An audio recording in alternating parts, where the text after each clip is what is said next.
Okay.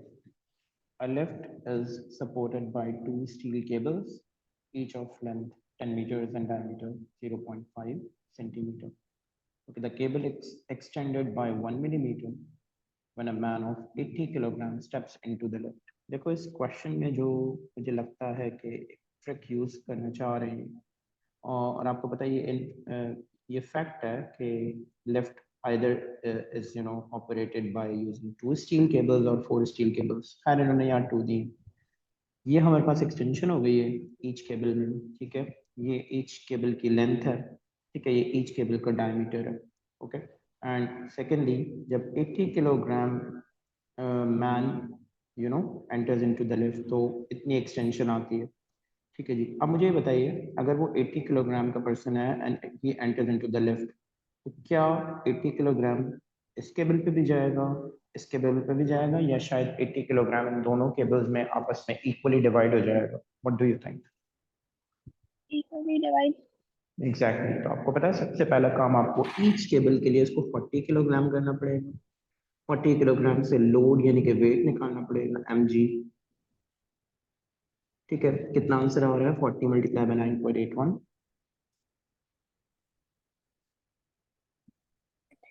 392.4। 392.4। तो यही यहाँ पर एक डिस्ट्रैक्टर है बच्चों के लिए, ठीक है। बच्चे क्या करके बैठे हुए हैं कि वो 80 किलोग्राम्स लेके बैठे हुए हैं, राइट, जबकि 80 kilograms is divided equally between the two cables, ठीक है। अब आगे देखते हैं क्या करना है। ये लोड है ऑन ईच केबल और बाकी ईच केबल का डेटा इसके में, what is the best estimate of the value of the Young modulus of steel cable, ठीक है जी। तो E equals F L on A E, ठीक है। और बेहतर ये होगा you use the equation with diameter. तो डायमीटर के साथ आपको पता है जो इक्वेशन है वो है हमारे पास, एक ही जगह पाई डी स्क्वायर अपॉन 4 रख दीजिए तो ये हो जाएगा 4 ऊपर आ जाएगा F L upon pi D square times of E, ठीक है। तो हम यहाँ सब्स्टिट्यूशन करते हैं, 4 मल्टीप्लाई बाय लोड हमने डिसाइड किया 392.4, okay, and length of each cable given by is given to us as 10 pi d square. Diameter is given to us as 0.5, लेकिन सेंटी में है, चाहे तो डायरेक्ट कन्वर्ट कर लीजिए 1 to 0.005, 0.005 square times of extension जो आई है इसमें वो 1 मिली है।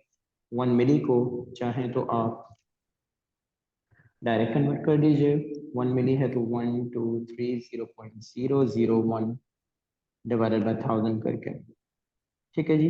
Once you solve this fraction you will get the answer. कितना आंसर आ रहा है बताइए? देखो क्लियरली नजर आ रहा है, सिर्फ आपने यहाँ पर 80 लिया होगा, हम यहाँ पर 80 की जगह 40 ले रहे हैं, तो वन हम्म, तो 1.99 into 10 power 7। ठीक है, exactly your answer was coming double than the actual answer, तो ये प्रॉब्लम थी। यस। है एनीवेज आगे चलते हैं। क्वेश्चन नंबर 5 हम नहीं करेंगे, the reason is this is no more the part of our syllabus, ठीक है। पहले हमारे सिलेबस में 2022 से पहले कैलिब्रेशन कर्व्स होते थे, अब वो हमारे सिलेबस का पार्ट नहीं है, ओके। तो हम ये क्वेश्चन 5 नहीं करेंगे, ओके। ग्राफ वाले क्वेश्चंस हमेशा हमेशा हमें बॉदर करते हैं, ठीक है। तो हम इसको देखते हैं कि हम इसे कैसे सॉल्व करें। कहते हैं स्टूडेंट है यूज करता है spring gun to launch a steel ball with a constant horizontal velocity. He varies the height h of the gun and measures the horizontal displacement r of the ball when it hits the ground, ठीक है, fine. कहते हैं which graph shows the variation with time with h of the horizontal displacement r। देखो यहाँ पर जो important चीज़ है वो ये है कि क्या हमारे पास horizontal component of velocity same है या नहीं, यानी कि क्या हमारे पास एयर रेजिस्टेंस मौजूद है या नहीं। शुरू से पढ़ते हैं क्वेश्चन को फिर से। Student uses a spring gun to launch a steel ball with a constant horizontal velocity. उन्होंने कहा कि उसकी हॉरिजॉन्टल वेलोसिटी कांस्टेंट, ठीक है जी। अब वो वेरी करता है, ही वेरीज द हाइट, यानी कि आप ये कह लीजिए कि एयर रेजिस्टेंस नेग्लिजिबल है उसके लिए, ठीक है। एनीवेज मैंने आपको सबसे पहली बात कही थी, पहले तो हम ये डिसाइड करेंगे या देखेंगे कि हमारे पास जो ग्राफ पूछा है, ठीक है, या ग्राफ दिया है वो किन दो चीज़ों के रिलेशनशिप का है। यहाँ पर इन्होंने दिया है आर जो कि हॉरिजॉन्टल डिस्टेंस है, और दूसरी बात दी है, दूसरी चीज दी है h, जो कि गन की हाइट है। अब सबसे पहले मैं फाइंड करने जाऊंगा कि क्या मेरा ग्राफ 0,0 से पास करना चाहिए या नहीं करना चाहिए, क्योंकि अगर नहीं करना चाहिए तो मेरा आंसर सी हो जाएगा, और अगर करना चाहिए तो मेरा आंसर सी नहीं हो सकता। I will be able to eliminate c. Anyways, मैं क्या करता हूँ, मैं कहता हूँ कि गन को यहाँ रखा है, ठीक है। अगर हम गन को यहाँ प्लेस कर दें तो इसकी हाइट 0 हो जाएगी, ठीक है। सोचिए अगर हाइट 0 हो जाएगी तो ये जो स्फेयर है, बॉल है, जैसे ही निकलेगी गन से तो वो it will be rolled on the floor. तो आप ये कह लीजिए कि आर भी 0 हो जाएगा, राइट। ठीक है, तो Yes. सबसे पहला पॉइंट तो ये पता चला कि the graph should pass through the origin. ठीक है, तो सी तो एलिमिनेट कर दिया। याद रखिएगा कोई भी एमसीक्यू अगर आपको डिफिकल्ट लगे ना, तो elimination method is the best technique, कि आप रॉन्ग आंसर्स को एलिमिनेट करना शुरू कीजिए तो आपको हिंट्स मिलना शुरू हो जाएंगे। ठीक है जी, अब हम देखते हैं कि क्या इस ग्राफ में लीनियरिटी होनी चाहिए या नहीं होनी चाहिए। लीनियरिटी मतलब क्या ये एक दूसरे से डायरेक्टली प्रोपोर्शनल है या डायरेक्टली प्रोपोर्शनल नहीं है।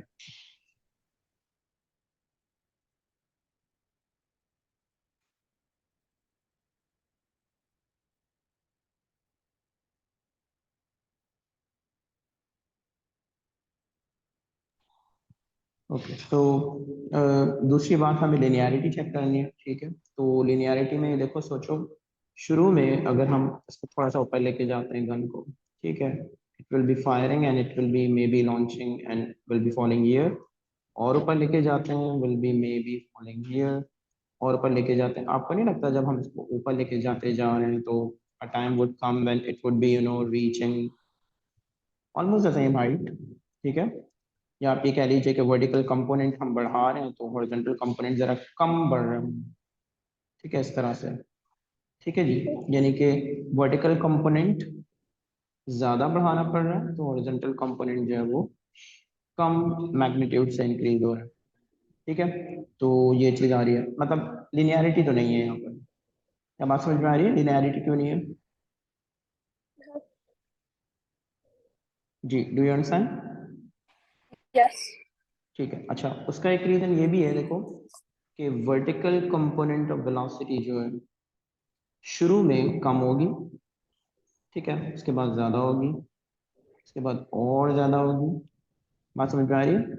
और हॉरिजॉन्टल कंपोनेंट ऑफ वेलोसिटी जो है, जो कि राइटवर्ड डायरेक्शन में है, वो शुरू में भी इतनी होगी, उसके बाद भी इतनी होगी, उसके बाद भी इतनी होगी। ठीक है, अब आप खुद ये सोच लीजिए कि वर्टिकल कंपोनेंट ऑफ वेलोसिटी कम है, हॉरिजॉन्टल ज्यादा है शुरू में। ठीक है, इसका मतलब हॉरिजॉन्टल डिस्टेंस शुरू में ज्यादा कवर अप होगा, फिर उसके बाद वर्टिकल कंपोनेंट बढ़ गया, हॉरिजॉन्टल उतना ही है जितना शुरू में था। अब क्या होगा, वर्टिकल ज्यादा हो गया, हॉरिजॉन्टल उतना ही है जितना पहले था। ठीक है, तो बात हमें समझ में आ रही है कि एक वक्त आएगा कि वर्टिकल कंपोनेंट ऑफ वेलोसिटी इतनी ज्यादा हाई हो जाएगी, हॉरिजॉन्टल उतनी ही रहेगी, कि रिजल्टेंट वेलोसिटी जो है ना वो इस डायरेक्शन में चली जाएगी। यानी आप ये कह लीजिए कि रिजल्टेंट वेलोसिटी कुछ ये बता रही है कि हॉरिजॉन्टल कंपोनेंट ऑफ डिस्टेंस बहुत कम कवर हो, ठीक है, और वर्टिकल कंपोनेंट या वर्टिकल डिस्टेंस जो है डाउनवर्ड डायरेक्शन में वो ज्यादा कवर होगा। अच्छा, यहाँ पर इत्तेफाक से उन्होंने जो वर्टिकल डिस्टेंस है ना उसको दिया हुआ है हॉरिजॉन्टल कंपोनेंट पे, हॉरिजॉन्टल एक्सेस पे। ठीक है जी, ये नजर आ रहा है आपको? ये तो हमने ड्रॉप कर दिया कि लिनियरिटी नहीं है। ठीक है जी, क्योंकि वर्टिकली डाउनवर्ड वेलोसिटी इंक्रीज होती जा रही है और हॉरिजॉन्टल वेलोसिटी कांस्टेंट है, लिनियरिटी नहीं है। ठीक है, हाँ, इसमें देख लीजिए आप इन दोनों में। ठीक है, हमें नजर आ रहा है कि शुरू में हॉरिजॉन्टल कंपोनेंट जो था वो ज्यादा था, वर्टिकल बहुत कम था, वर्टिकल वेलोसिटी ना होने के बराबर थी। ठीक है जी, तो ये वाला ग्राफ मुझे नजर आ रहा है कि शुरू में देखिए आर यानी कि हॉरिजॉन्टल बहुत ज्यादा कवर हो रहा था, और एच यानी वर्टिकल कम कवर हो रहा था। फिर उसके बाद एच ज्यादा होना शुरू हो गया, आर रिमेनिंग सेम, और ये होता जाएगा होता जाएगा। ठीक है, इस तरह ये आपको शो कर रहे हैं कि A should be the right answer. बात समझ में आ गई? मेरे हिसाब Yes. से सी एंड डी बहुत आसानी से एलिमिनेट हो जाएंगे, ठीक है, और ए और बी में कंफ्यूजन हो जाएगी बच्चों को। अब ए और बी की कंफ्यूजन उसी बच्चे को समझ में आएगी जो सिर्फ सिर्फ ये बात समझ ले कि vertical component of velocity increase होता जा रहा है, ठीक है, यानी कि आप ये कह लीजिए एच का मैग्नीट्यूड ज्यादा होता जाएगा, और r का मैग्नीट्यूड सेम रहेगा। इसका मतलब ग्राफ को h वाले एक्सेस पे टर्न हो जाना चाहिए, और जो कि हमें नजर आ रहा है, ठीक है, ग्रेडियंट डिक्रीज होना चाहिए। एनीवेज आगे चलते हैं। ओके जी, क्वेश्चन नंबर 8 में कहते हैं दो कार्स हैं x and y are positioned as shown in the given figure, ठीक है, they are travelling in the same direction, ठीक है, एक 30 पे है और एक 50 पे है, और इन दोनों के बीच का जो डिस्टेंस है वो है 50। दोनों कांस्टेंट वेलोसिटी पे ट्रैवल कर रहे हैं, ठीक है, एक ही डायरेक्शन में ट्रैवल कर रहे हैं। सबसे पहले मुझे बताइए x और y, क्या x y को अप्रोच कर रही होगी या दूर मूव कर रही होगी? What do you think? Approaching, right, x is approaching y, ठीक है जी। क्या मैं पूछ सकता हूँ कि what is the approaching velocity between x and y? कितने वेलोसिटी से अप्रोच कर रही होगी? 30. नो, मेरे कहने का मतलब ये है कि ये दोनों कार्स कितनी वेलोसिटी के साथ एक दूसरे के करीब आ रही होंगी। 30 तो x की स्पीड है, वेलोसिटी है, ठीक है, लेकिन y भी तो उससे आगे मूव कर रही है 20 पे। So आप 10. एग्जैक्टली तो आपको पता है, आप ये अज्यूम कर सकते हैं कि car y is stationary, it is just an assumption for your convenience. आप ये अज्यूम कर सकते हैं कि car y is not moving, it is stationary, and car x is travelling at constant velocity of 10 meter per second towards car y, ठीक है, and it has to cover a distance of 50 meters. क्या ये बात समझ में आ रही है? Yes. ठीक है, और हमें पता है कि काइनेमेटिक्स में जब भी कांस्टेंट वेलोसिटी होती है, यानी जीरो एक्सप्रेशन, तो हमारे पास एक वाहिद इक्वेशन है जो हम यूज करते हैं, distance equals speed multiply by time, right, displacement equals velocity multiply by time, s equals vt, ठीक है, क्योंकि बाकी सारी इक्वेशंस में यूनिफॉर्म एक्सेलरेशन आती है और एक्सप्रेशन यहाँ जीरो है, राइट। अब हमें क्या करना है, हमें टाइम निकालना है, t equals distance upon speed. तो यहाँ सिर्फ ये डिस्ट्रैक्टर है या ये डिफिकल्टी है कि आपको डिस्टेंस तो समझ में आ गया, लेकिन वो जो रिलेटिव स्पीड, रिलेटिव वेलोसिटी या अप्रोचिंग वेलोसिटी आपको लेनी पड़ेगी वो 10 होगी, ठीक है। तो it is going to be 0 and 0 are cancelled out, and the answer is 5 seconds, यानी कि D is the right answer. Okay, do you get it? Yes. ठीक है जी, गुड, आगे चलते हैं। Question number 10 says two spheres approach each other along the same straight line. Their speeds are u1 and u2 before they collide, and v1 and v2 after they collide. Okay, ठीक है जी, fine. The collision is perfectly elastic. Perfect elastic collision का हमारे पास जो formula है वो है velocity of approach equals to velocity of separation. ठीक है जी, तो v of approach equals v of separation, ठीक है। अच्छा, फॉर्मूला कभी कभी डिफिकल्ट हो जाता है क्योंकि बच्चों को ये समझ नहीं आता कि इस u के साथ, u1 के साथ, u2 के साथ, किसके साथ माइनस किसके साथ प्लस लगाएं। तो देखो फॉर्मूला तो ये है u1 minus u2 equals to minus v1 plus v2, ये फॉर्मूला है हमारे पास, ठीक है जी। Velocity of approach equals velocity of separation. अगर आपको अपनी कन्वीनियंस के लिए एक फॉर्मूला याद करना पड़े, जबकि वो velocity of approach left side पे और velocity of separation right side पे नहीं रहेगा, लेकिन आपकी कन्वीनियंस के लिए बता रहा हूँ, u1 प्लस v1 दोनों वंस एक तरफ, u2 प्लस v2 दोनों टूज एक तरफ, ठीक है, दूसरी तरफ आई मीन सब पॉजिटिव है, ठीक है। तो आपको ये याद हो जाएगा। अब आप डिराइव करना चाहें तो इसको यहाँ ले आइए, u1 माइनस u2 हो जाएगा, और v1 को मान लीजिए माइनस v1 प्लस v2 हो जाएगा, इक्वेशन वही बन जाएगी, ठीक है जी। फॉर लर्निंग पर्पज मैं आपको बता रहा हूँ, ये याद कर लीजिए और फिर आप इसको डिराइव कर सकते हैं। खैर एनीवेज, तो u1 minus u2 equals minus v1 plus v2, लेकिन यहाँ पर सबसे इंपॉर्टेंट चीज है डायरेक्शन। अगर आपने डिसाइड किया right word direction is positive, तो आपको u1 के साथ पॉजिटिव लगाना पड़ेगा। आपने डिसाइड किया left word direction is negative, negative हो जाएगा, ये भी पॉजिटिव होगा, ये भी पॉजिटिव होगा, ठीक है। अब हम सब्स्टिट्यूट करने जा रहे हैं इस इक्वेशन में। तो u1 इज पॉजिटिव u1, तो मैं u1 ही रखता हूँ। u2 इज, ये माइनस तो फॉर्मूला का है, ठीक है, तो u2 is minus u2 equals minus, ये फॉर्मूला का माइनस है, v1 इज पॉजिटिव, ठीक है, प्लस v2 इज पॉजिटिव। मुझे लग रहा है शायद आपने ये वाला माइनस सब्स्टिट्यूट नहीं किया होगा, इसलिए आपका आंसर गलत आ रहा होगा। मैं ये कहना चाह रहा हूँ, इस इक्वेशन के जो खुद के माइनस एंड प्लस हैं वो तो फॉर्मूला के हैं, और according to you, according to what you decided as your direction, वो आप जरूर सब्स्टिट्यूट करेंगे। तो ये हो जाएगा u1 plus u2 is equal to minus v1 plus v2। हम देख लेते हैं हमारा आंसर कौन सा बनता है, और आंसर बनता है हमारा D is the right answer. I hope you get that right. ठीक है जी, क्वेश्चन 14 है। It looks like a typical question of principle of moments. Trailer है, वेट उसका 30 किलो न्यूटन है। ठीक है, कन्वर्जन की जरूरत नहीं है क्योंकि आंसर जो पूछा है उन्होंने रिक्वायर्ड है वो भी किलो न्यूटन में। To a cab of at 6, ठीक है, ये कैब नजर आ रहा है आपको। आपने अक्सर देखा होगा कैब अलग होती है और ट्रेलर अलग होता है। ठीक है, as shown on the given diagram, what is the upward force exerted at x by cab on the trailer? ठीक है, इसमें x पे पिवट क्या होगा? इसमें पिवट क्या होगा? ठीक है, देखो कुछ क्वेश्चंस ऐसे होते हैं इसमें पिवट आपको खुद सिलेक्ट करना पड़ता है। ठीक है जी, अब जैसे मैं सोचूंगा कि ये मेरा पिवट है, उससे मुझे क्या फायदा होगा मैं आपको बता देता हूँ। ये ट्रेलर पे डाउनवर्ड फोर्स है, तो मुझे पता चल जाएगा about pivot P it is contributing clockwise moment. ठीक है, और यहाँ पर एक लोड आ रहा है एक्स पे, x is applying a force, जैसे आपने एक ब्लू कलर का एरो बनाया फॉर डायरेक्शन में। तो again about P it is taking the trailer in anti clockwise direction, और मुझे नजर आ रहा है इस पूरे ट्रेलर पे इन दोनों फोर्सेस और इन दोनों मोमेंट्स के अलावा कोई तीसरी चीज नहीं है। ठीक है, तो मुझे बड़ी आसानी हो गई कि हाँ ठीक है पिवट ये कंसिडर कर लिया। अब मुझे बताइए व्हाट डू यू थिंक इस पिवट के अलावा क्या आपके पास कोई ऑप्शन, दूसरा ऑप्शन नजर आ रहा है आपको?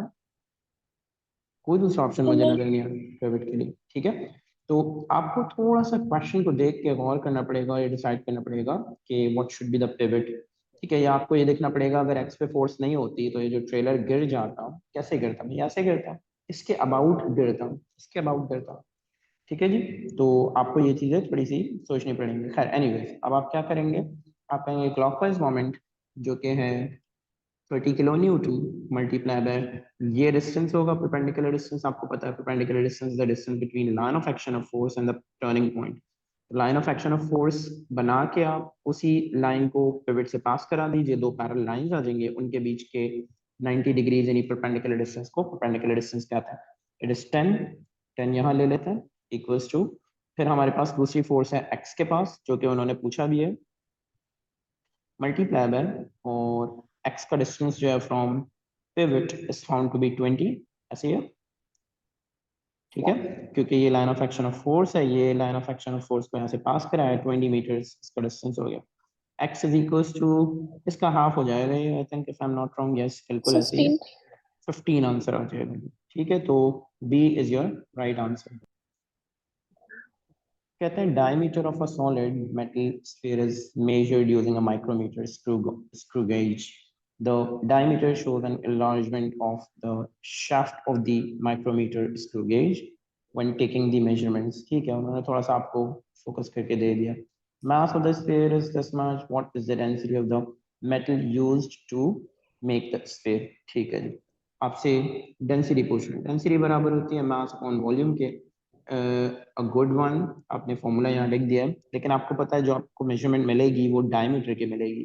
ठीक है, वो रेडियस की नहीं मिलेगी, तो आप मेजरमेंट को पहले हाफ करेंगे, ठीक है, और फिर उसके बाद सॉल्यूशन करेंगे, इन्होंने बता भी दिया। ठीक है, तो मेजरमेंट देख लेते हैं सबसे पहले तो कि आपने करेक्टली है या नहीं लिए। ये आ रहा है हमारे पास 3, 3.5, 4, 4.5। 4.5 तो मेन स्केल पे हो गई, वो भी मिलीमीटर्स में। प्लस आपको पता है ये वाला division is best coinciding with the datum line, right? So it is according to me 31 times of 0.01 millimeter. ठीक है जी, ये हमारे पास एक फॉर्मूला है टू कैलकुलेट और टू मेजर द डायमीटर और एनीथिंग बाय यूजिंग माइक्रोमीटर। कितना आंसर बन रहा है जरा बताइएगा मुझे, मिलीमीटर्स में होगा, आई रिपीट।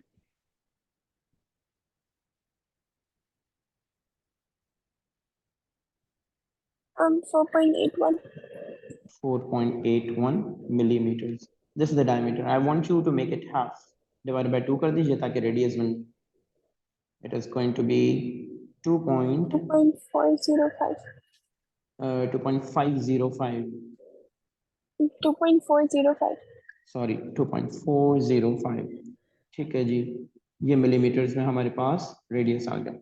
हमें निकालना है डेंसिटी को, ठीक है, मास पर यूनिट वॉल्यूम, बहुत सारे यूनिट कन्वर्जन हैं इसमें, ठीक है। तो हम क्या करते हैं, मास जो कि है हमारे पास 0.45 10 एक्सपोनेंट -3 करना पड़ेगा, क्योंकि kilogram is the standard unit दिया भी है इन्होंने, ठीक है, upon volume, volume is 4/3 pi r cube, r we found to be 10 exponent -3 क्योंकि मिली में है, क्यूब, ठीक है। ये जरा कैलकुलेट कर लीजिए और मुझे बताइए what answer comes, what is, ठीक है, the answer comes 3। The next question is question number 17। इसमें कहते हैं power P required to move an object through a medium of at constant speed depends on the speed V and the resistive force F acting on the object। बिल्कुल ठीक है, and it is related by the equation, you know, P equals F into V जो आपने लिख दिया, बिल्कुल ठीक है। Resistive force F also depends on the speed V। Resistive force speed पे depend करती है। Which row shows a possible relationship between speed V, resistive force F and power P?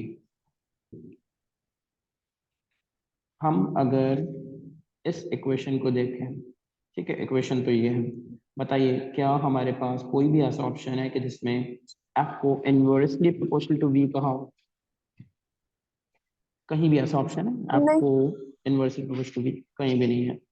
Directly proportional to V कहाँ है, directly proportional to V कहाँ है, ठीक है, directly proportional to V square कहाँ है, directly proportional to V square का। भाई अगर मैं ये वाला चेक करूँ A और B, तो A एंड B के लिए P equals F into V, ये तो इनवर्सली प्रोपोर्शनल नजर आ रही है, specially in case if power is kept constant, ऐसे है, ठीक है। Yes. तो इसका मतलब पहला ऑप्शन मैंने ड्रॉप कर दिया, ठीक है। अच्छा दूसरा ऑप्शन में, ठीक है जी, दूसरा ऑप्शन में देखिए वो क्या है, प्रोपोर्शनल टू वी, ठीक है। अच्छा प्रोपोर्शनल टू वी नहीं है, इन केस अगर हम बनाना भी चाहें प्रोपोर्शनल टू वी, तो हमें वी को वहां लेके जाना पड़ेगा। हम रिलेशनशिप फाइंड करने जा रहे हैं, देखो अब तो ये इनवर्सली प्रोपोर्शनल आ रहा है, ठीक है। अच्छा वो कह रहे हैं power is proportional to V, यानी वो कहना चाह रहे हैं कि यहाँ पर एक वी भी मौजूद हो, ठीक है। मुझे एक बात बताइए, अगर मैं राइट साइड पे एक वी लाना चाहूँ, ठीक है, आई रिपीट, अगर मैं यहाँ राइट साइड पे एक वी लाना चाहूँ, तो आपको पता है मुझे क्या करना पड़ेगा? मुझे करना पड़ेगा कि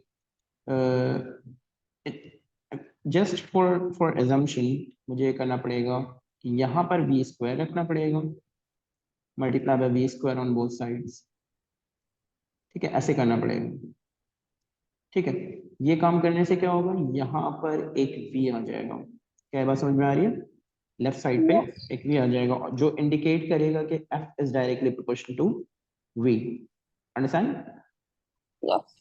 अच्छा और इसको मैंने हटा दिया, ये बताइए on the other side power will be directly proportional to square of V, ऐसे ही है?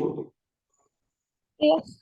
ठीक है, अगर मैं यहाँ पर स्क्वायर लगा देता तो B मेरा राइट ऑप्शन हो जाता, बात समझ में आ रही है? ये बात कहना No. चाह रहे हैं। सेकेंडली ये भी नहीं हो रहा है, ठीक है। थर्डली अगर हम इसको देखें, सोचो अब मैं फिर से दोबारा से फॉर्मूला बना रहा हूँ, P equals F into V, F equals P upon V, ठीक है। मुझे इस बार F को V स्क्वायर से डायरेक्टली प्रोपोर्शनल करना है, यानी यहाँ मुझे V स्क्वायर चाहिए। अगर मुझे यहाँ V स्क्वायर चाहिए एक भी डिनोमिनेटर में, इसका मतलब मुझे यहाँ V क्यूब रखना पड़ेगा, यहाँ भी V क्यूब से मल्टीप्लाई करना पड़ेगा। मैथमेटिकली अगर मैं V क्यूब अपनी तरफ से लेफ्ट साइड पे लिखता हूँ तो मुझे राइट साइड पे भी लिखना पड़ेगा। अब ये देखिए V वंस आर और ये हमारे पास स्क्वायर आ जाएगा, F is directly proportional to V square, बिल्कुल सही है। On the other side power will be directly proportional to V cube, ठीक है। तो the Yes. Correct option is D. इस क्वेश्चन के लिए आपको ये फॉर्मूला बनाने पड़ेंगे, ठीक है, Okay. तब जाके आपको ये आंसर मिलेगा। ओके जी आगे चलते हैं। तो कहते हैं a hammer with 10 joules of kinetic energy hits a nail and pushes it 5 millimeter into the plank, ठीक है। both the hammer and the nail comes to rest after the collision, ठीक है। अच्छा आपको नहीं लगता स्टिक टुगेदर वाला case, मैंने हैमर जो कि मूव कर रही थी, हैमर ये रही सपोज बॉडी ए, ये आयरन नेल थी बॉडी बी, मैंने हैमर को आयरन नेल पे हिट किया, तो आपको पता है जैसे मैं हिट करूंगा बिफोर कोलिजन तो hammer was moving and iron nail was stationary, ठीक है, और जैसे ही कोलिजन हो जाएगा तो hammer and iron nail will be moving together, okay, यानी कि आप ये कह लीजिए वो केस है जिसे कहते हैं stick together, two bodies stick together. बात समझ में आती है?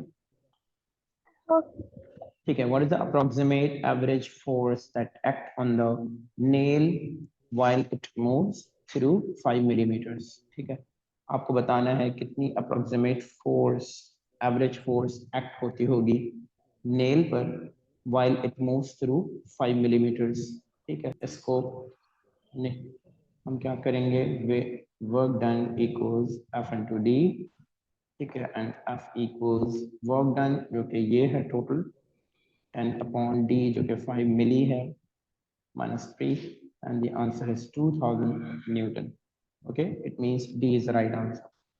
Okay जी, so the next, okay जी, क्वेश्चन 21 में कह रहे हैं आपसे कि सैंपल है material is stretched by tensile force to a point beyond the elastic limit, ठीक है, इलास्टिक लिमिट क्रॉस कर दी, नजर भी आ रहा है हमें इलास्टिक लिमिट क्रॉस कर दी क्योंकि line does not administrate any more, कहते हैं the tensile force is reduce to zero, ठीक है, the graph of the force against extension is shown in the given figure, which area represents the net work done on the sample।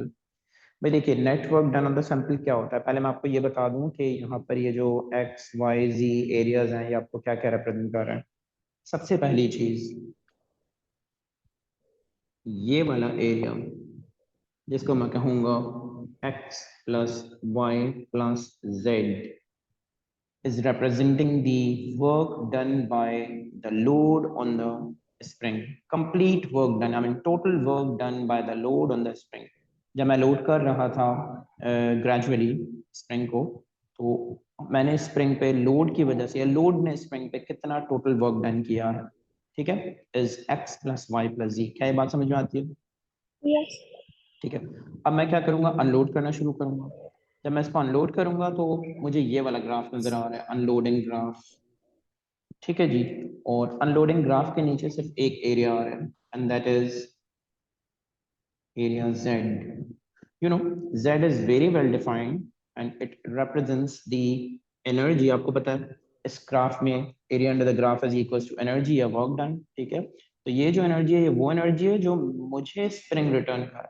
Suppose करो बच्चों का एक toy है, मैंने उसको पुल किया, ठीक है, और वो लोड हो गया, टॉय गन है, स्प्रिंग गन, ठीक, और वो लोड हो गया, यानी कि मैंने उसको कितनी एनर्जी दी, एक्स प्लस वाई प्लस जी। अब जैसे ही मैं उसका ट्रिगर प्रेस करता हूँ तो वो इन रिटर्न उसके अंदर जो शॉट है उसको जेड एनर्जी के साथ जो है वो थ्रो करेगा। क्या बात समझ में आती है?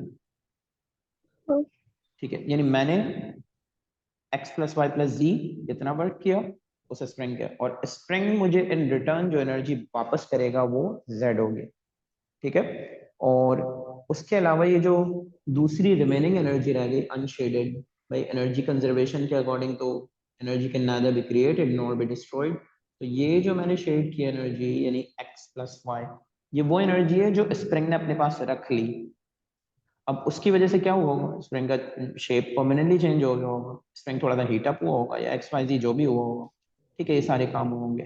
तो ये वो net work done on the spring है। नेट का मतलब ये होता है कि फाइनल सब्ट्रैक्ट या ऐड करने के बाद, ठीक है जी, तो यानी कि आप ये कह लीजिए कि मैंने मिस्टर एक्स को $100 दिए, मिस्टर एक्स ने मुझे $80 रिटर्न कर दिए, तो उस इस वक्त उनके पास कितना नेट अमाउंट मौजूद है, तो आप कहेंगे $20 मौजूद है, ठीक है, तो ये नेट एनर्जी हमें देखनी है, नेट एनर्जी कितनी नजर आ रही है, X plus What? Y, this is the net work done और energy done on the sample, sample के पास रह गई है, जिसने सैंपल के शेप को चेंज किया, उसके मॉलिक्यूल्स को शायद मॉलिक्यूलर स्ट्रक्चर को कुछ आगे पीछे कर दिया, ठीक है, एक्स वाई जी, ठीक है जी, तो आंसर आ गया हमारे पास बी। ओके, नेक्स्ट क्वेश्चन देखते हैं, और नेक्स्ट क्वेश्चन 22 पे कर दो। 22, ओके, 22 में कहते हैं two sound waves have frequency this and this, the speed of the sound is this, what is the difference between the wavelengths of the sound? Don't you think it's very easy? Speed constant है और frequency एक है 250 दूसरी है 300।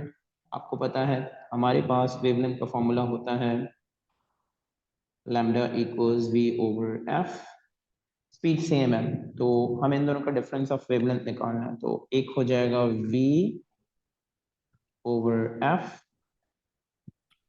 दूसरा हो जाएगा v over f।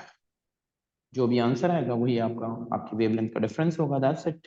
ठीक है, I think it must be 0.23। Okay, Okay. Next Okay. One is next one is 26। ठीक है, parallel beam of light a wavelength इतनी है incident normally on a diffraction grating which has 300 lines per millimeter।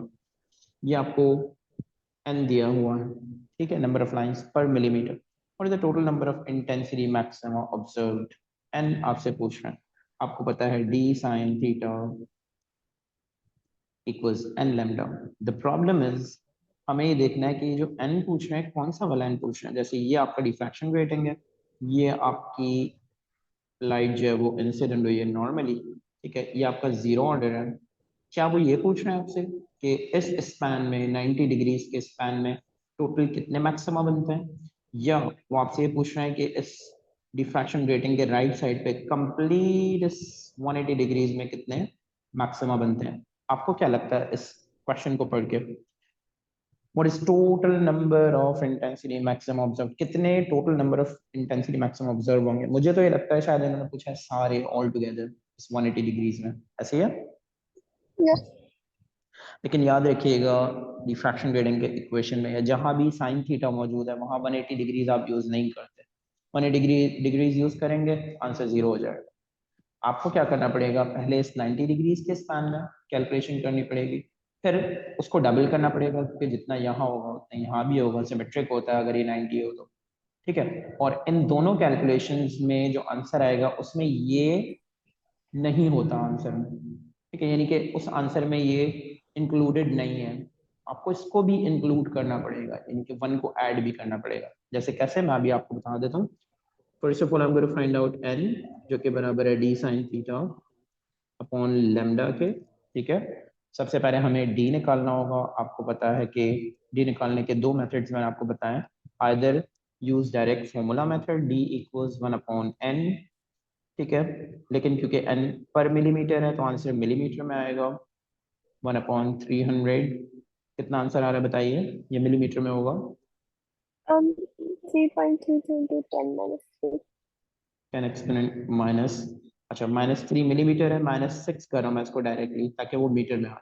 ठीक है, तो ये मेरे पास D Yes. हो गया, इसको डायरेक्टली यूज करते हैं डी। अच्छा, साइन हमने डिसाइड किया हम एक स्पैन ऑफ 90 में निकाल रहे हैं, ठीक है, क्योंकि 180 रखा जीरो हो जाएगा upon lambda. Lambda is 415 nano -9। बताइए व्हाट इज द आंसर।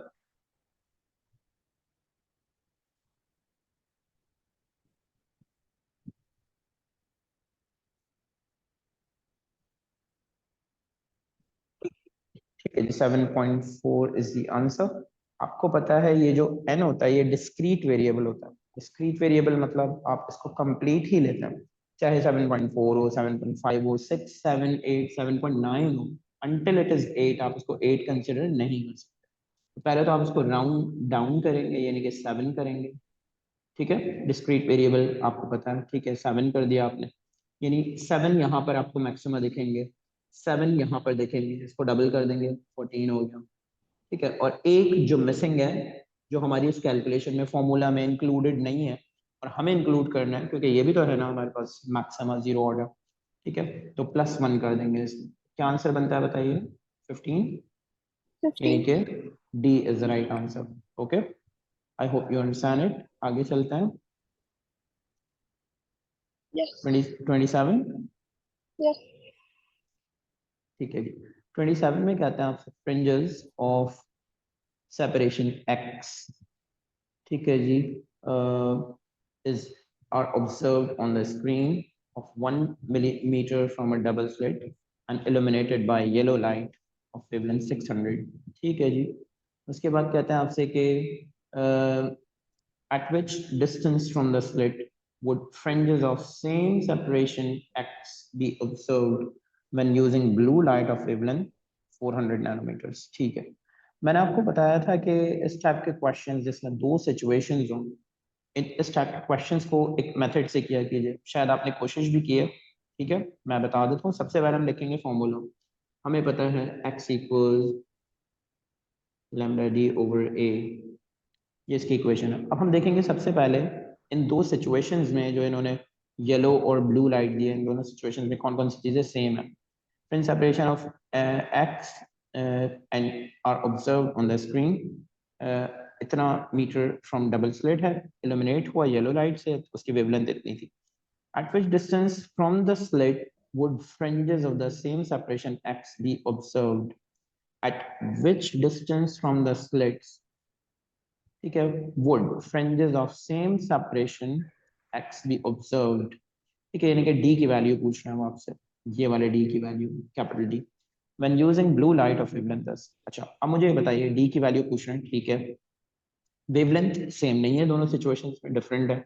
मैं उन चीजों को जो सेम है उन्हें अंडरलाइन करने जा रहा हूँ। उन्होंने कहा same separation, x is constant in both the situations, and यकीनन क्योंकि उन्होंने कहा ही नहीं कि a को चेंज करेंगे तो a भी कांस्टेंट होगा। मैं इसको ऐसे लिख लेता हूँ, एक्स ए इक्वल्स लैम्डा डी। क्या ये बात समझ में आती है? ये दोनों कांस्टेंट, Yeah. ये दोनों वेरिएबल्स यानी कि चेंज होंगे ये दोनों, ठीक है जी। इन दोनों को देखते हुए, या बल्कि मैं ऐसे ही लिखता हूँ, ये देखिए ताकि आपको आइडिया हो जाए। कांस्टेंट मैं ऐसे लिख सकता हूँ, एक्स ए क्योंकि कांस्टेंट है। आपको पता है इसका मतलब ये होता है कि lambda one D one equals lambda two D two. तो मैंने एक फॉर्मूला बना लिया नॉन कांस्टेंट वैल्यूज से। अब सिंपल मैं सब्स्टिट्यूट करूंगा और मेरे पास आंसर आ जाएगा, that's it.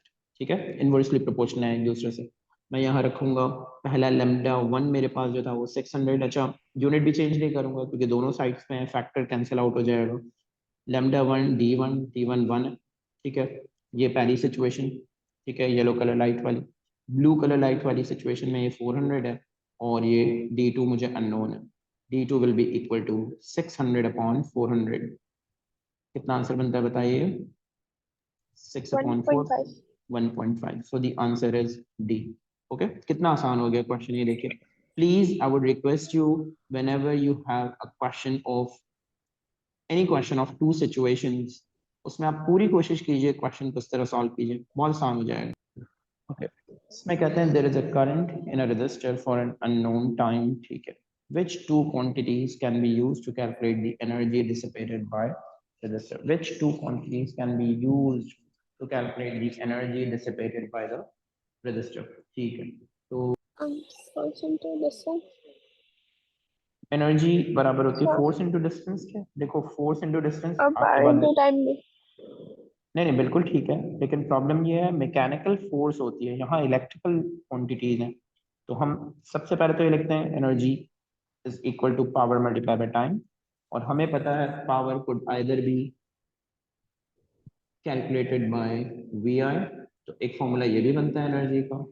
Power can be represented, I mean can be written as I square or T, ठीक है, and power can be written as V square upon R, E equals V square upon R T। ये तीन equations बन गई हैं, एक ये है, एक ये, दूसरी ये है, तीसरी ये है। ठीक है, अब हम क्वेश्चन को दोबारा से पढ़ते हैं। कहते हैं there is a current in a resistor for an unknown time, ठीक है, हमें नहीं पता कितने टाइम के लिए करंट चल रहा है। Which two quantities can be used to calculate the energy dissipated by the resistor? ठीक है, कौन सी दो क्वांटिटीज हमें जो है वो एनर्जी बता देगी। कहते हैं the current in the register and the potential difference across the register.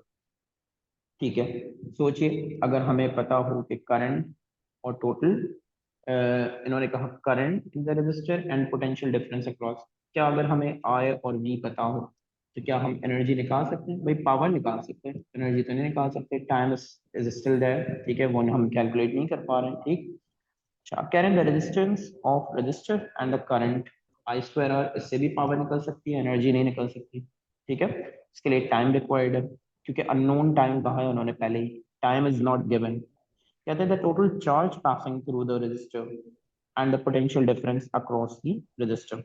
अच्छा, अब इन्होंने तीसरा फॉर्मूला और आई मीन तीसरा और चौथा ऑप्शन जो है वो चार्ज वाला दे दिया। तो मैं क्या करता हूँ, अपने पास इन सारी इक्वेशंस में देख लेता हूँ कि चार्ज, क्या चार्ज मेरे पास आ सकता है। आपको पता है कि V equals W upon Q, एक ये भी इक्वेशन होती है हमारे पास एनर्जी की। ठीक है, हाँ. ये वर्क डन है, वर्क डन यानी कि energy equals we Q.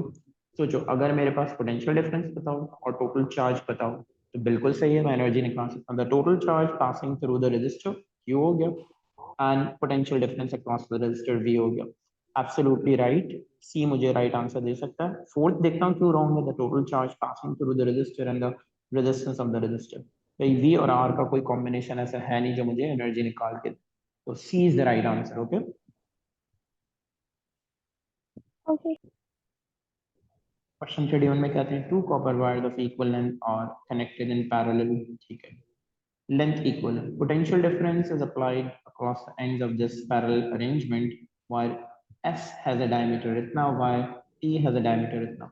what is the value of current in S upon current in T? ठीक है, ओके जी। तो भाई इन्होंने किन चीज़ों को डिस्कस किया इस क्वेश्चन में, सबसे पहले तो ये देख लेते हैं। दो कॉपर वायर्स है, इक्वल लेंथ है, लेंथ को डिस्कस किया है। ठीक है, length is one of the variables, parallel में कनेक्टेड है। ठीक है, पैरेलल में कनेक्टेड है तो पोटेंशियल डिफरेंस इज अप्लाइड, यकीनन इनका पोटेंशियल डिफरेंस भी कांस्टेंट होगा क्योंकि पैरेलल में कनेक्टेड है across the end of this parallel arrangement. ठीक है जी, wire S has a diameter, diameter discuss किया। ठीक है, and Y T has a diameter this much, diameter discuss किया। दो सिचुएशंस हो गई, wire S and wire T. ठीक है, मैंने अभी थोड़ी देर पहले कहा आपको कि दो सिचुएशन वाला क्वेश्चन जो है वो पूरी कोशिश कीजिए सॉल्व कीजिए उसी मेथड से। फॉर्मूला लिखिए, उसके बाद जो चीज़ें कांस्टेंट है वो एक तरफ, जो चीज़ें वेरिएबल है वो दूसरी तरफ, फॉर्मूला बनाइए और you just substitute the values. सबसे पहले मुझे बताइए कौन कौन से ये कौन सा फॉर्मूला यूज होना चाहिए यहाँ पर। एल डी, ठीक है, और मुझे लगता है रेजिस्टेंस इंक्लूड हो सकता है इसमें। ठीक है, आपको क्या लगता है कौन सा? Resistance equals to जी resistivity upon जी, length root upon upon A. अच्छा, ए नहीं लिखना, मैं ए बराबर होता है four pi D square upon four के। मैं इसको इस फॉर्मूला से कर लेता हूँ, four rho L pi D square. ठीक है, रो एल अपॉन ए। ठीक है, ये मेरे पास फॉर्मूला बन गया। okay square हो जाएगा सर। जी, डी स्क्वायर, डी स्क्वायर। ठीक है, तो अब मुझे क्या करना है, मुझे देखना है कि कौन कौन सी चीज़ें कांस्टेंट है और कौन कौन सी चीज़ें वेरिएबल है। लेकिन एक प्रॉब्लम ये है यहाँ पर कि यहाँ आर नहीं दिया हुआ है इन्होंने, या इन्होंने पोटेंशियल डिफरेंस और करंट दिया हुआ है। क्या मैं इसको R equals V upon I कर सकता हूँ according to Ohm's law? Yes. अब मेरे पास बनेगा फॉर्मूला जबरदस्त वाला, और ये फॉर्मूला मुझे डायरेक्ट डायरेक्ट सोल्यूशन करके देगा। आर मुझे परेशान कर रहा था इसलिए मैंने आर को जो है वो एलिमिनेट कर दिया। अब जरा देखिए ये कौन कौन सी चीजें यहाँ पर कांस्टेंट है। वोल्टेज कांस्टेंट है, ठीक है जी, और फोर रो सारे नंबर से वैसे ही कांस्टेंट होते हैं, ये भी कांस्टेंट है। ठीक है जी, और लेंथ यहाँ इक्वल है, ये भी कांस्टेंट है। ठीक है जी, तो बहुत सारी चीजें कांस्टेंट आ गई। मेरे पास सिर्फ बच रहा है डी स्क्वायर और आई, तो मैं इस डी स्क्वायर को भेज देता हूँ यहाँ पर, तो ये हो जाएगा डी स्क्वायर अपॉन आई। बाकी सारी चीजें राइट साइड पे कांस्टेंट, मैं इसको कांस्टेंट लिख देता हूँ। ठीक है, ऑन दी अदर साइड मैं क्या करूँगा, मैं यहाँ लिखूंगा D one square upon I one equals to D two square upon I two. बस ये बन गया मेरे पास फॉर्मूला। अच्छा, अगर मुझे कंफ्यूजन है तो वन को मैं एस कह देता हूँ और टू को मैं टी कह देता हूँ। ठीक है, तो अब कंफ्यूजन वो वाली भी दूर हो जाएगी। मुझे चाहिए I S upon I T, इसको मुझे ऊपर लाना पड़ेगा। ठीक है, तो मेरे पास हो जाएगा I S upon I T, ठीक है, इक्वल्स टू, ये यहाँ है, ये नीचे आ जाएगा D S square upon D T square. ठीक है जी, तो डी एस यानी कि एस का डायमीटर जो कि थ्री है, तो मैं क्या करूँगा, three square upon 1.5 square, answer आ जाएगा मेरे पास। बताइए कितना आंसर आ रहा है, थ्री स्क्वायर अपॉन 1.5 स्क्वायर। ये इसका हाफ है तो मेरे ख्याल से फोर और टाइम्स, फोर आंसर आ गया, फोर टाइम्स हो जाएगा, यानी कि डी इज राइट आंसर। ठीक है, फिर वही बात आई कि जब भी हमारे पास ऐसी कोई सिचुएशन है जिसमें दो डिफरेंट वो दिया वो, तो फिर उसके बाद हम क्वेश्चन को इसी तरह सॉल्व करेंगे। ठीक है जी, नेक्स्ट क्वेश्चन देखते हैं। ठीक है, ये वाला क्वेश्चन थोड़ा सा लगता है जैसे ऐसा है कि जिसके ग्राफ ग्राफ वाले स्किल्स अच्छे होंगे वो सॉल्व कर पाएगा। कहते हैं कि ए 100 ohm resistor conducts a current with change in direction and magnitude as shown in the given figure. ठीक है, what is the mean power dissipated in the resistor? भाई मुझे एक बात बताइए, रेजिस्टर यानी कि कोई भी लोड, ये एक लैंप भी हो सकता है, ये कुछ भी चीज हो सकती है, ठीक है। अगर एक लैंप में करंट राइटवर्ड जा रहा हो तो वो ग्लो करेगा, ठीक है, और हीट अप हो जाएगा। अगर करंट लेफ्टवर्ड जा रहा हो तो क्या होगा, तब भी ग्लो करेगा, तब भी हीट अप होगा या नहीं होगा? क्या? आई रिपीट, एक, चलो हीटर की बात कर लेते हैं। एक हीटर है, there is an electric heater, उसमें करंट जा रहा है, ये इलेक्ट्रिक हीटर है, ठीक है, और इसमें करंट जा रहा है हमारे पास इस डायरेक्शन में, ठीक है। अगर करंट को इसी हीटर से हम अपोजिट डायरेक्शन में भेजना शुरू कर दें, ठीक है, आपको क्या लगता है, क्या सिचुएशन बी में क्या हीटर कूल डाउन होना शुरू हो जाएगा? ए में अगर हीट अप हो रहा है तो बी में कूल होगा या हीट ही होगा? What I mean, current travels in any direction. Heat. जी exactly, current travels in any direction, resistor जो है वो एनर्जी डिसिपेट करता ही है। तो यहाँ डायरेक्शन का तो कोई मसला ही नहीं है, करंट की डायरेक्शन, ठीक है। अच्छा, दूसरी बात रही कि हमें निकालना है पावर डिसिपेशन, ठीक है। हमें रेजिस्टेंस गिवन है, हमें करंट गिवन है, जो कि थोड़ा सा हमें अभी देखना पड़ेगा कितना करंट है। तो कौन सा फॉर्मूला लगना चाहिए, आई स्क्वायर आर, करंट और रेजिस्टेंस वाला फॉर्मूला पावर के लिए, आई स्क्वायर आर, अग्री? यस। ठीक है। अब जरा ये देखिएगा, यहाँ से यहाँ तक इस रीजन में अगर मैं करंट की सिंगल वैल्यू लेना चाहूँ, मैं दोनों का एवरेज निकाल लूँ, 2 + 1 3 हो गया, 3 को डिवाइड बाई 2 कर दीजिए, 1.5 आ रहा है करंट, ठीक है। इस पार्ट में भी 1.5 आ रहा है, इस पार्ट में भी 1.5 आ रहा है करंट, एवरेज करंट, और इस पार्ट में भी 1.5 आ रहा है करंट, ठीक है। लेकिन एक छोटा सा पार्ट है जिसमें 2 आ रहा है current, 2 is a little higher than 1.5, isn't it? Yes. ठीक है जी। तो मैं क्या करता हूँ कि मैं 1.5 से थोड़ा सा हायर अपने जहन में रख लेता हूँ करंट इसमें जब वो आ रहा होगा, और कैलकुलेशन करता हूँ 1.5 से, और उससे थोड़ा सा हायर चला जाऊंगा, ठीक है। ये चलो, अगर मैं कहूँ कि 1.5 नहीं, थोड़ा सा इससे डिफरेंट अमाउंट ऑफ करंट, या इससे थोड़ा सा हायर ले लूँगा, 1.6 कर देता हूँ मैं, इतना बड़ा डिफरेंस नहीं आया होगा, क्योंकि can you see this time is very short, थोड़े से टाइम के लिए ये 2, ठीक है, 2 करंट है। तो मैं कहूँगा 1.5 की जगह 1.6 कर लेता हूँ, और यहाँ सब्स्टिट्यूशन करता हूँ, जरा देखिए 1.6 स्क्वायर टाइम्स ऑफ 100 कितना आंसर आ रहा है बताइए। मेरा आंसर बिल्कुल एग्जैक्ट नहीं आएगा, close to the right answer आएगा, क्योंकि मैंने एस्टिमेशन की है थोड़ी सी। 256। 256, ठीक है। तो मुझे लगता है the right answer must be C, ऐसे है। या। Okay, question number 33. Which graph shows IV characteristic of a filament lamp? ये तो knowledge based question है, ठीक है।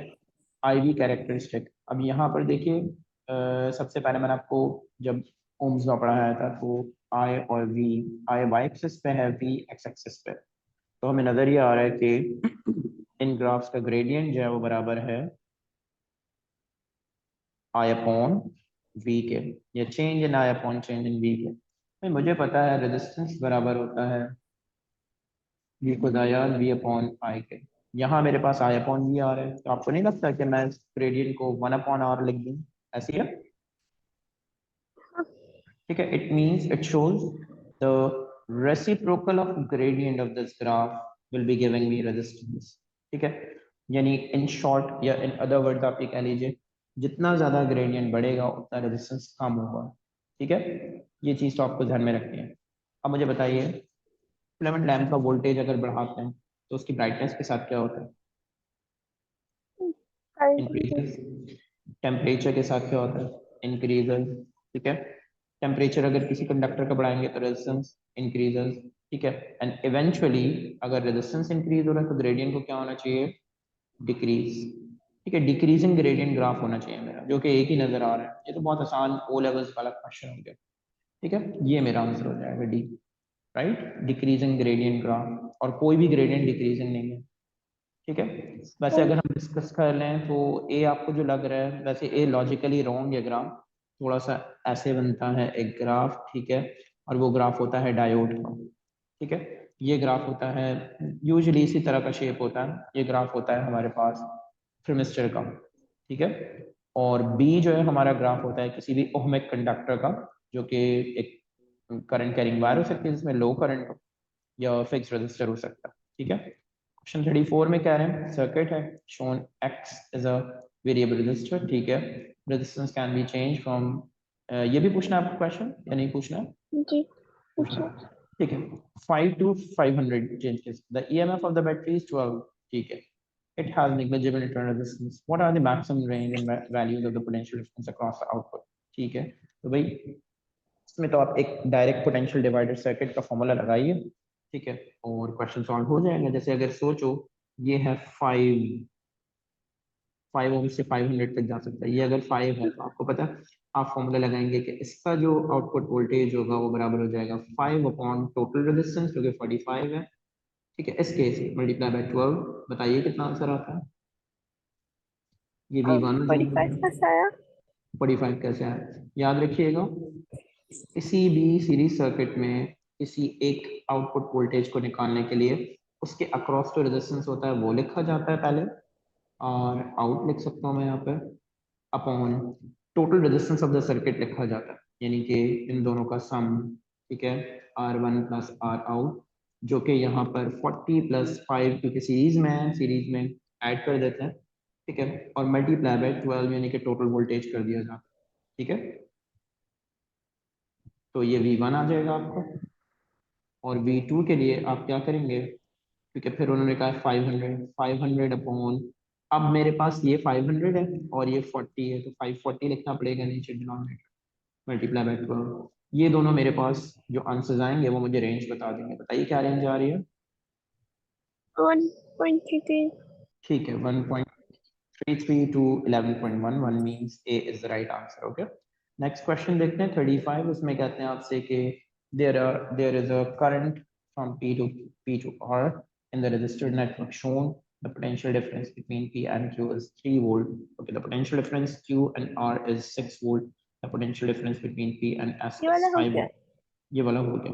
वैसे ये वाला आपको पता है क्वेश्चन जो है वो किरचॉफ्स लॉ से होना चाहिए। किरचॉफ्स लॉ क्या कहती है आपको कि आप कभी भी किसी भी लूप को अज्यूम करके और कैलकुलेशन कर सकते हैं, जैसे अगर आप कभी ये वाला लूप लेना चाहें बिल्कुल ले सकते हैं, ठीक है, या आप सिर्फ ये वाला लूप लेना चाहें बिल्कुल ले सकते हैं, ठीक है, यानी ये वाला पाथ, ठीक है, कोई भी पाथ आप चाहें वो ले सकते हैं। एनीवेज आगे चलते हैं तो हमें और पता कैसे चलेगा कब माइनस करना है कब प्लस? अच्छा जी, तो फिर अगर आपको लगता है ऐसा है तो हम डिस्कस कर लेते हैं इसको, ठीक है। वैसे इस क्वेश्चन में हमें नहीं पता चल रहा, ठीक है, हम एजम्पशन पे चलेंगे, अपने जो गिवन ऑप्शंस हैं उनको देखते हुए प्लस या माइनस कर रहे होंगे, ठीक है। तो इस क्वेश्चन में तो नहीं समझ में आ रहा है कि हमारे पास जो है वो इसमें कहते हैं voltmeter is used to monitor the operation of an electric motor, motor speed is controlled by variable resistor, ठीक है, a fixed resistor is used to limit the speed, ठीक। कहते हैं the current in the motor is gradually changed in which circuit is the voltmeter reading proportional to the current in the motor, ठीक है, voltmeter की reading और motor का current कौन से वाले में प्रोपोर्शनल हो जाएगा, ठीक है जी, ओके। तो ओम्स लॉ कहती है current is directly potential difference, ठीक है, if the physical conditions remains constant, ठीक है। तो इन्होंने कहा आपसे कि in which circuit is the voltmeter reading proportional to the current in the motor, ठीक है, जितना ज़्यादा पोटेंशियल डिफरेंस होगा उतना ज़्यादा करंट होगा, ठीक है जी। तो पहले वाले में अगर हम देखते हैं तो इसमें देखिए हमारे पास यहाँ मोटर लगी है, ठीक है, और जो वोल्ट मीटर लगा है मोटर से हटके दोनों रजिस्टर्स पे लगा है, ठीक है जी। अच्छा अगर हम यहाँ देखें वोल्टेज ज़ीरो और करंट ज़ीरो, ठीक है, और voltage increases current also increases, तो देखिए यहाँ प्रॉब्लम ये है, एक है फिक्स रजिस्टर और दूसरा है वेरिएबल रजिस्टर, ठीक है। होगा ये कि आप यहाँ पर जैसे जैसे वोल्टेज बढ़ाएंगे वैसे वैसे करंट बढ़ तो रहा होगा, लेकिन current will not be directly proportional, क्योंकि एक और कंपोनेंट मौजूद है जिसके अक्रॉस वोल्टेज जा रहा होगा। ठीक है, तो अगर आप इसको देखते हैं सर्किट को, इसमें ये वोल्टमीटर की रीडिंग इस के करंट के डायरेक्टली प्रोपोर्शनल नहीं होगी। या तो हम डायरेक्ट लगा देते हैं इसको यहाँ पर, जो कि किसी भी ऑप्शन में आई थिंक नहीं लगा, बिल्कुल किसी भी ऑप्शन में नहीं लगा। ठीक है, तो ये चीज़ है। सेकेंडली, डी में भी नहीं हो सकता। क्यों नहीं हो सकता डी में? ये ईएमएफ दे रहा है आपको।